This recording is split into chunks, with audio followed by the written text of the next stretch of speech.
চলে এলাম বাংলা ব্যাকরণের নতুন একটি এপিসোড নিয়ে। এই এপিসোড হলো 100টি এপিসোডের মধ্যে 13তম এপিসোড। এই এপিসোডের প্রথমেই যে কথাটা বলবো যে আপনারা সকলেই কিন্তু বিহার স্টেট পরীক্ষার ফর্ম ফিল আপের পাশাপাশি গিয়ে আপনারা পরীক্ষা দিয়ে এসেছেন এবং তার কিন্তু অলরেডি অ্যান্সার লিস্টও পাবলিশড হয়ে গেছে। ইতিমধ্যে 10ই আগস্ট থেকে আগামী 15ই আগস্টের মধ্যে কিন্তু তার রেজাল্ট আসার একটা চরম সম্ভাবনা রয়েছে। আপনারা ইতিমধ্যে যেহেতু অ্যান্সার লিস্ট পেয়ে গেছেন, আপনারা সকলেই অলরেডি দেখে নিয়েছেন কার কত স্কোর হবে। তবে এই স্কোর হওয়াই তো সম্পূর্ণ নয়, এখানে রেজাল্ট আসার পর আপনাকে দেখতে হবে আপনি এখানে কোয়ালিফাই করেছেন কি না, এবং কোয়ালিফাই করার পরেই কিন্তু আপনাদেরকে বিপিএসসি টিআরই 4.0 জন্য অ্যাপ্লিকেশন করতে হবে এবং সেই পরীক্ষাও কিন্তু খুব বেশি সময় দেওয়া হবে না। ইতিমধ্যে আমরা সকলেই জেনে গেছি 1,60,000 শূন্যপদ ঘোষণা করা হয়েছে বিহারের সরকারের পক্ষ থেকে, এবং সেই বিপুল পরিমাণ শূন্যপদের মধ্যে সবথেকে বেশি ভ্যাকেন্সি পোস্ট রয়েছে পেপার 1 তথা প্রাইমারি লেভেলের জন্য। আর তারপরে যদি বেশি ভ্যাকেন্সি থাকে সেটা হলো কম্পিউটারের ওপর, তারপরে রয়েছে 9-10, তারপরে 11-12, এমনকি অ্যাসিস্ট্যান্ট প্রফেসরেরও ভ্যাকেন্সি রয়েছে এই 1,60,000-এর মধ্যে। তবে বিএড যারা করে রয়েছেন তারা তো পেপার 1-এর জন্য অ্যাপ্লিকেবল নন, তারা 9-10 এবং 11-12-এর জন্য কোয়ালিফাইড, বা 9-10, 11-12-এর জন্য আপনারা অ্যাপ্লিকেবল। তো বিপিএসসি টিআরই 4.0 9-10, 11-12-এর আপনাদেরকে ফর্ম ফিল আপ করতে হবে রেজাল্ট বেরোনোর পর, যদি আপনারা কোয়ালিফাই করেন। আজকের এপিসোডে এই বিপিএসসি টিআরই 4.0-র এক্সাম প্যাটার্নটা একটু সংক্ষেপে বলে নেব, তারপর আমরা আমাদের মূল আলোচনায় চলে যাব। এই বিপিএসসি অর্থাৎ বিহার পাবলিক সার্ভিস কমিশন দ্বারা পরিচালিত টিআরই 4.0-র পরীক্ষা হবে কিন্তু 2 ঘন্টা 30 মিনিটের। পূর্ণ মান থাকছে 150, তবে 150-এর মধ্যেই কিন্তু কাট অফ থাকবে না, কাট অফ থাকবে এই 150-এর মধ্যে 120-র, বাকি 30 নাম্বার থাকবে কোয়ালিফাইং নেচার। হ্যাঁ, স্টেট পরীক্ষাও যেমন কোয়ালিফাইং, ঠিক একইভাবে বিপিএসসি টিআরই 4.0-র মধ্যেও কিন্তু কোয়ালিফাইং রয়েছে। এই 30 নাম্বারে আপনি পাস করতে পারলে তবেই কিন্তু আপনার এই মেনটা দেখা হবে। অর্থাৎ এখানে পরীক্ষাটা হবে মোট 3টি ভাগে, 30 + 40 + 80। তার মধ্যে প্রথম 30 থাকবে ইংরেজি থেকে, এবং বাংলা, হিন্দি, উর্দু এই 3টের মধ্যে থেকে একটি, অর্থাৎ ইংরেজি সকলেরই থাকবে, আর বাংলা, হিন্দি, উর্দুর মধ্যে যে কোনো একটি আপনাকে সিলেক্ট করে নিতে হবে। এখানে এই 30 নাম্বারের মধ্যে কমপক্ষে 9 পেলেই আপনি এখানে পাস করে যাবেন। এখানে পাস করলে তবেই কিন্তু বাকি 120 নাম্বারের খাতাটা আপনার দেখা হবে। বাকি যে 120 রয়েছে সেই 120 আবার 2টি ভাগে বিভক্ত, যার মধ্যে প্রথম ভাগে থাকছে 40 নাম্বার আর দ্বিতীয় ভাগে থাকছে 80 নাম্বার।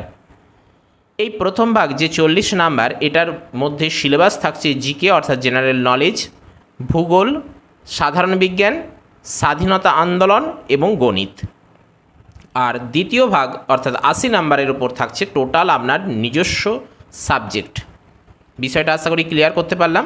অর্থাৎ টোটাল 150-এর পরীক্ষা হবে, সময় থাকছে 2 ঘন্টা 30 মিনিট, অর্থাৎ 150 নাম্বার 150 মিনিট। কোনো রকম নেগেটিভ মার্কস নেই, প্রতিটি প্রশ্নের জন্য 1 নাম্বার করে। এই 150 3টি ভাগে বিভক্ত রয়েছে, 30 + 40 + 80।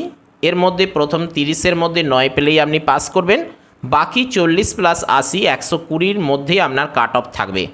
এই কাট অফের মধ্যে আপনি যদি আসতে পারেন, অর্থাৎ এই 120-র মধ্যে যে যেমন স্কোর করবে সে তেমনই কিন্তু এখানে অগ্রাধিকার পাবে। অগ্রাধিকার এই কারণেই বলছি, কেননা এই পাস করা বা কাট অফের মধ্যে আসার পরেই কিন্তু সরাসরি আপনাকে চাকরিতে নিযুক্ত করা হবে, এরপর কোনো রকম ইন্টারভিউ থাকছে না।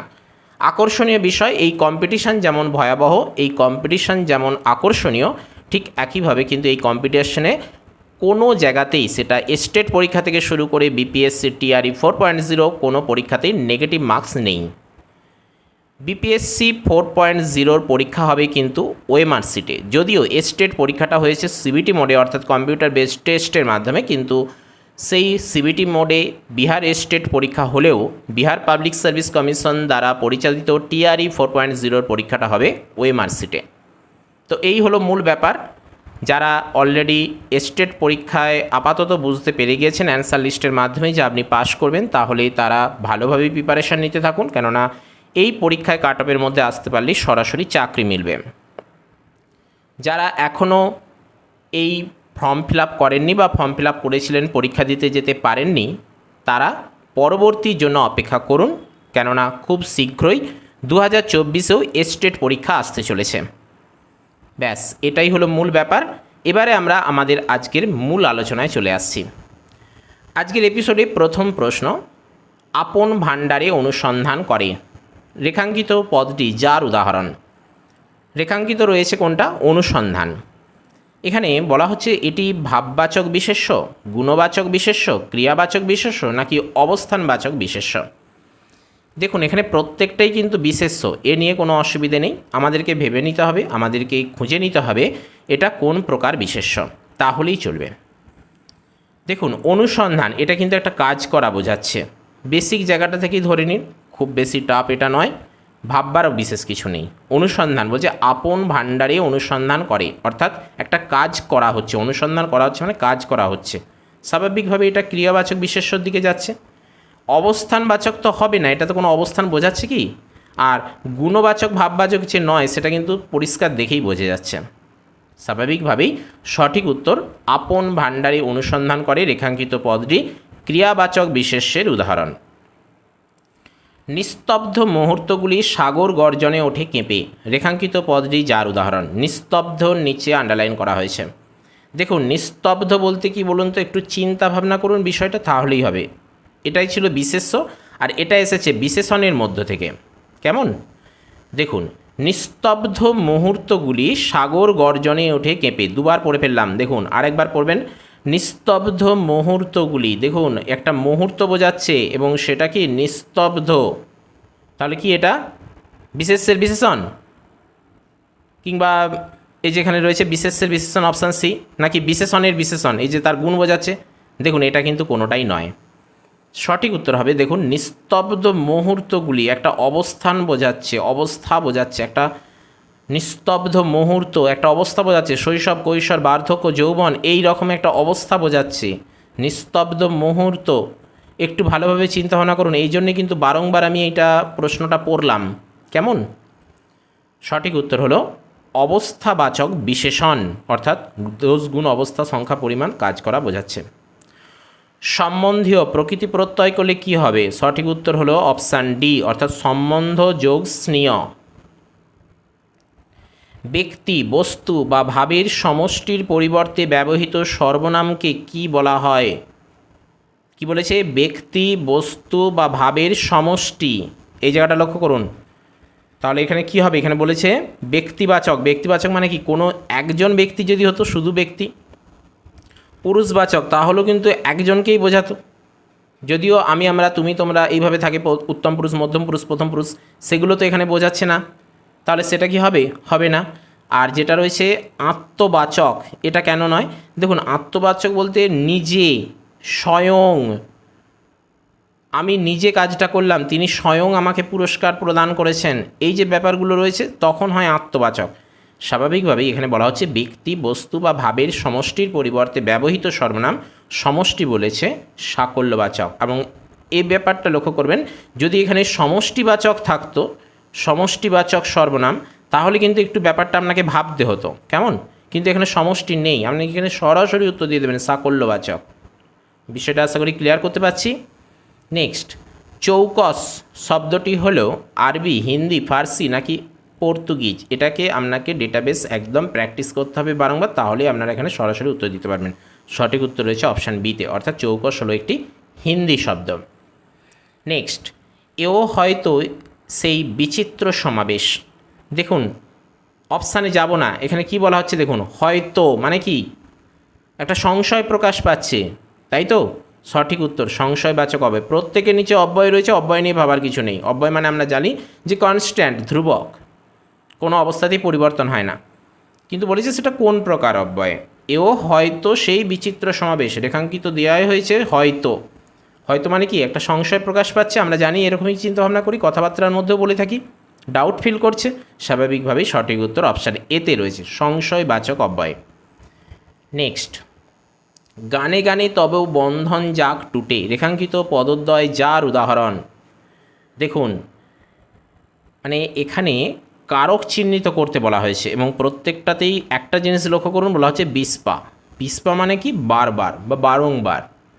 কেন বিস্পা? না একই শব্দের দ্বিরুক্তি ঘটেছে বা বারংবার ব্যবহৃত হয়েছে, স্বাভাবিকভাবে এটা বিস্পা। তবে সেটা কোন প্রকার বিস্পা? অপাদান, কারণ, অধিকরণ নাকি কর্ম?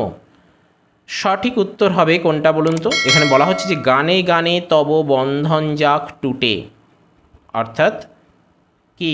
গানে গানে তব বন্ধন যাক টুটে। টার্মটা লক্ষ্য করুন, কি বলা হচ্ছে?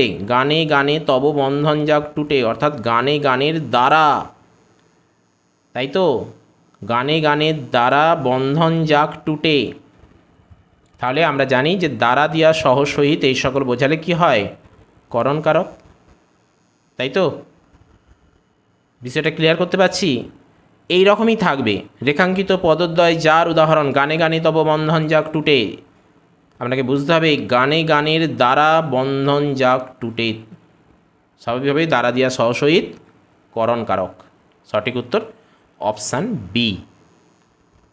নেক্সট 8 নম্বরে, বিক্রমাদিত্যের সভায় নবরত্ন ছিল, রেখাঙ্কিত সমাসবদ্ধ পদটি যার উদাহরণ। দেখুন, আমরা এখানে পরপর অ্যান্সার দিয়ে রেখেছি, কিন্তু সেটা দিলে তো হবে না।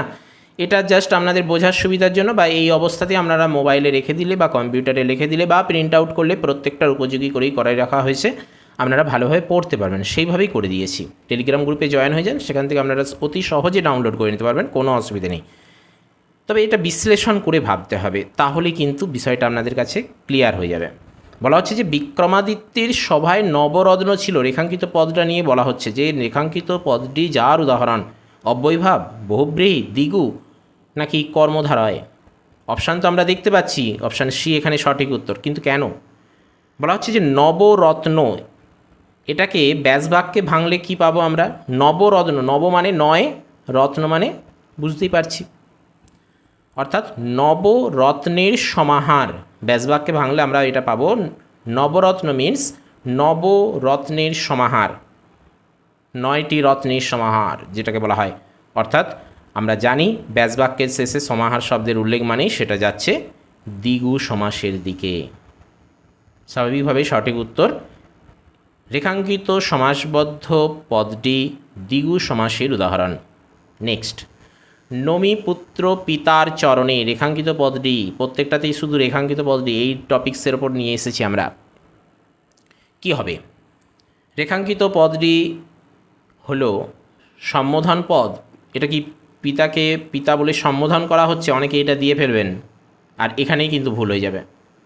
আবার বলা হয় নমিপুত্র পিতার চরণে, প্রশ্ন করা হয় কার চরণে? কার চরণে? বলা হয় পিতার চরণে, মানে কর্মকারক, তাই তো? কিন্তু সেটাও হবে না। আবার অনেকে কিন্তু কর্তৃকারকে দিয়ে ফেলেন, কিন্তু না, এখানে কর্তা তো পুত্র। তাহলে এটা সঠিক উত্তর রয়েছে সম্বন্ধ পদ, পিতার সঙ্গে চরণের সম্বন্ধ রয়েছে। বিষয়টা ক্লিয়ার করতে পারছি? সম্বন্ধ পদের উদাহরণ নমি পুত্র পিতার চরণে, রেখাঙ্কিত পদটি হলো সম্বন্ধ পদ। নেক্সট, আজকের এপিসোডে শেষ আলোচনা, আমরা 10টা করে প্রশ্ন নিয়ে আলোচনা করি। আপনারা সকলেই জানেন কলকাতার কাছেই দীঘা।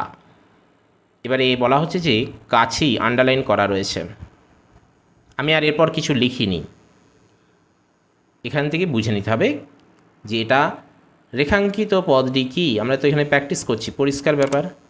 কোনটা হবে?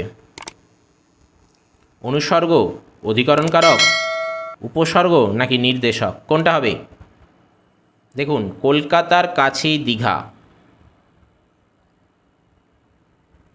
অনেকে কিন্তু এটা অধিকরণ কারক করে ফেলবেন, কারণ এটা এই যে স্থানকাল আধার বোঝাচ্ছে, নিকটে, কাছে। নির্দেশক পদও ভেবে নিতে পারেন, কোনো রকম অসুবিধে নেই, কেননা এটা একটা পার্টিকুলার নির্দেশ করছে। কিন্তু উপসর্গ এটা একবারেই ভাবা যাচ্ছে না, কেননা উপসর্গ কী হয়? শব্দের আগে বসে, তাই তো? এবং সেটা শব্দের সঙ্গে যুক্ত হয়ে বসে, সেটা এখানে কিন্তু নেই, স্বাভাবিকভাবে উপসর্গটা হচ্ছে না। কোনটা হবে? সঠিক উত্তর বলে দেব, সঠিক উত্তর হচ্ছে অনুসর্গ। অনুসর্গের সংজ্ঞাটা একটু লক্ষ্য করলে আমাদের কাছে বিষয়টা অনেকটা ক্লিয়ার হয়ে যাবে। কি বলুন তো? অনুসর্গ হচ্ছে এমন একটা বিশেষ্য বা সর্বনাম, বা এটা এক ধরনের অব্যয় বলা চলে, যা বাক্যের মধ্যে শব্দের পরে পৃথকভাবে বসে বা স্বতন্ত্রভাবে বসে শব্দ বিভক্তির কাজ করে, শব্দ বিভক্তির অভাব পূরণ করে, বাক্যটিকে সম্পূর্ণ হতে সাহায্য করে, তাকে বলা হচ্ছে অনুসর্গ। কেননা অনু শব্দের অর্থ হলো পরে, তাই তো?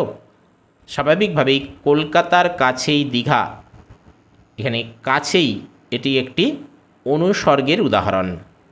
বিষয়টা আশা করি ক্লিয়ার করতে পেরেছি।